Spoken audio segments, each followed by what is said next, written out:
which is the Homes of Hope Fiji podcast.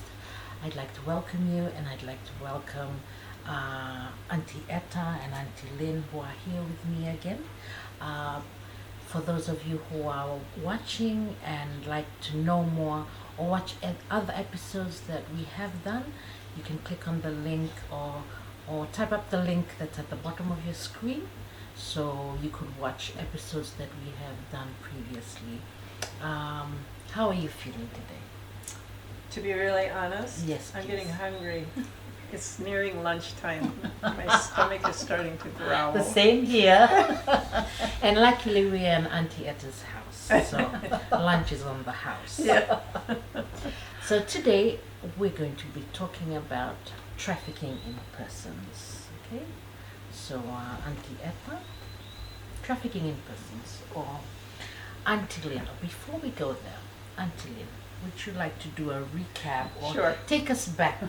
Sure. So, just to take us back, this is our 4th episode.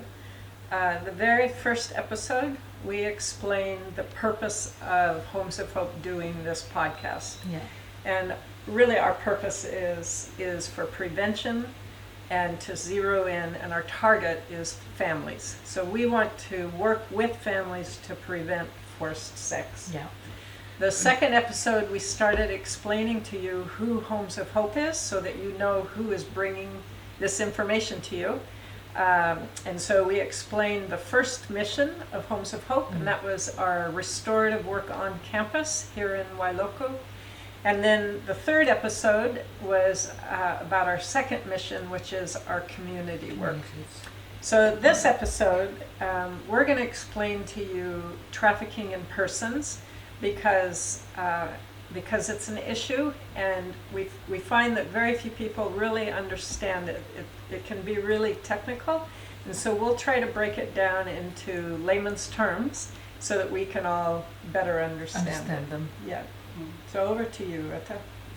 Thank you, ladies. Well, this is a subject that, who wants to talk about? Yeah, but, working at Homes of Hope, this is something that is inevitable. Yeah. Yeah. Listening to stories, and you can see that there are aspects of, trafficking that has taken place. Okay, let us begin with, with a simple definition of human trafficking. Some people call it modern day slavery, some people call it trafficking in persons or human trafficking. Right? If you were to talk about the definition of human trafficking, the simple definition of trafficking, human trafficking is when a person is tricked, sold, or forced into a slave-like situation against his or her will in order to be exploited for profit. Yeah. Right? Yeah, and having to work in this area, as I said, for sex is almost, there's a thin line between, for sex and trafficking in persons. And, as you may be aware, some of you may be aware, that trafficking has 3 elements. Human trafficking has 3 elements. So in order for the traffickers to get hold of their victims, they have to use force, right? And as I said, it has 3 elements. There's an act, there's a means, and there's a purpose. The act is how they lured their victims into being trafficked, right? And that's the act. And the means is the force that was used. Some were abducted, deceit was involved. And the purpose was always to exploit, right? So there's an act, there's a means, and there's a purpose. So act plus means plus purpose is equal to human trafficking, right? And well, for those that are listening today, sometimes when we talk about human trafficking, we say, oh, that's a foreign thing, Yeah. right? It never happens in our shores. right? And maybe at this point, let me say this, for underage, right? In the international definition, underage means is irrelevant. You just need to have the act, the how they lured the victim, and the purpose, which is to exploit, Yes. right? And this leads us the question of, so why are people trafficked? Yeah. Why do they traffic people? For what purpose, right? People are trafficked for sex, as we are very much familiar with here at Home Support, Yeah. because we work with victims of forced sex. People can be trafficked for sex. People can be trafficked for servitude, Yeah. People can be trafficked for forced labor Yeah. or Yeah. slavery-like situation. Yeah. Right. And people can also be trafficked for the sale of organs, Right. right? And those are some of the reasons why people can be trafficked. You talked about means, eh? Right. I guess now it's you don't only have to be abducted. Sometimes it's not done. I don't think Right. it's done like in the movies where they yank you Right, off the streets. right, Eh? that's right. They becoming they have a clever way of doing it now. So people are aware that people are going missing, that there's human trafficking. So they're getting smarter about the way they lure people. Right, Yeah. right. They are coerced, Right. they are tricked, Yeah. right? Yes. And in some cases, proper recruitment took place, and people were caught off guard, but upon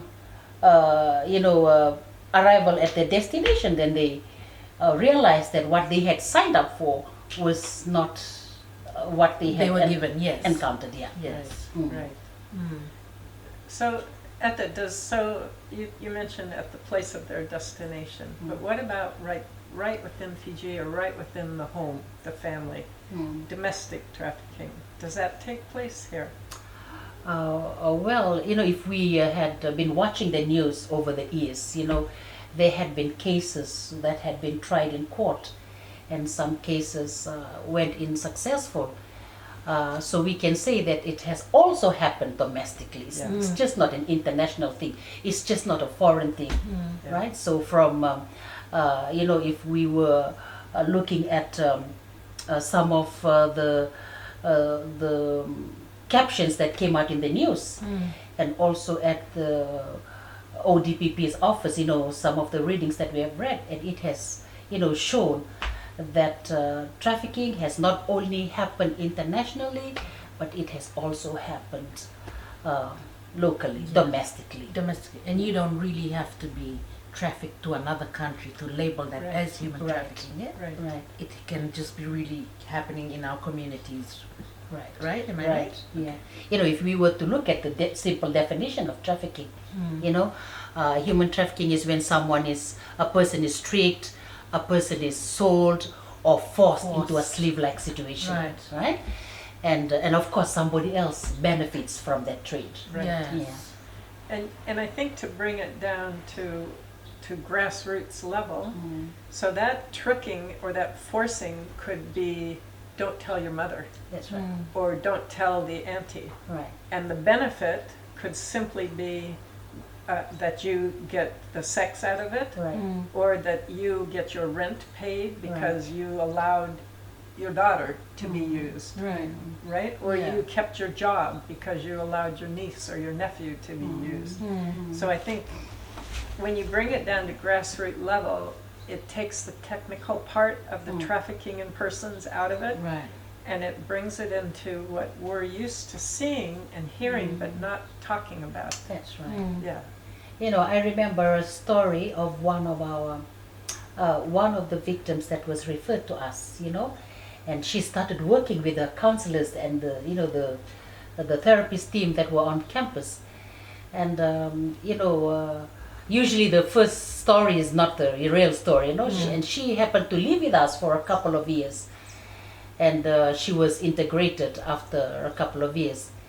And then it was interesting when she started sharing her story, but it's sad that she has passed on. And as she shared her story, we realized that she was a victim of Right. trafficking. Yes. Yeah. that we were not able to pursue because she had left our services, and she was able to identify her as a victim of trafficking because she was tricked, she was sold, coerced, and as a result, her abuser or her trafficker was benefiting Yes. from the service that she was providing. And I think people are aware of the term pimp, Yeah. but to put pimping underneath trafficking, I don't know if all of us have done that.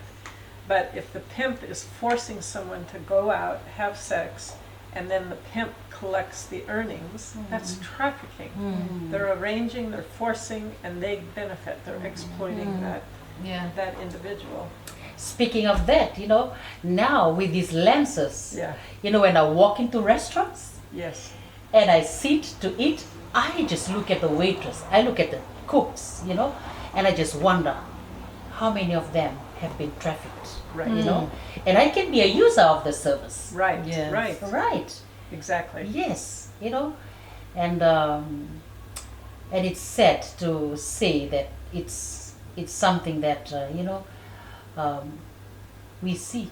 Yeah, something that we and it'll be interesting to do a research on it and really see whether the prevalence. And I think that with this conversation, if all of us were aware that this is it's internationally and locally illegal, trafficking. It's a serious offense. Yes, it is. That if we could all open our eyes to see it happening to our next door neighbor or our niece, and we opened our mouths and spoke up, so much better. Because we're starting to uncover that darkness and that power that traffickers have right That's now. Right.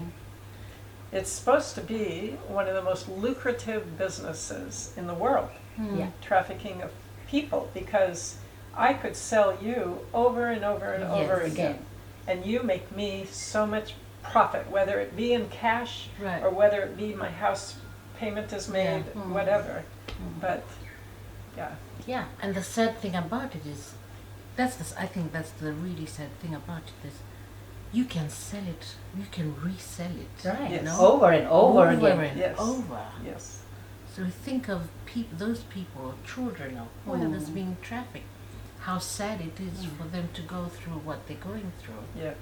So I guess it's on us. I mean, and we hope that you listening in and watching us, that you're able to learn something today and to know that it is happening.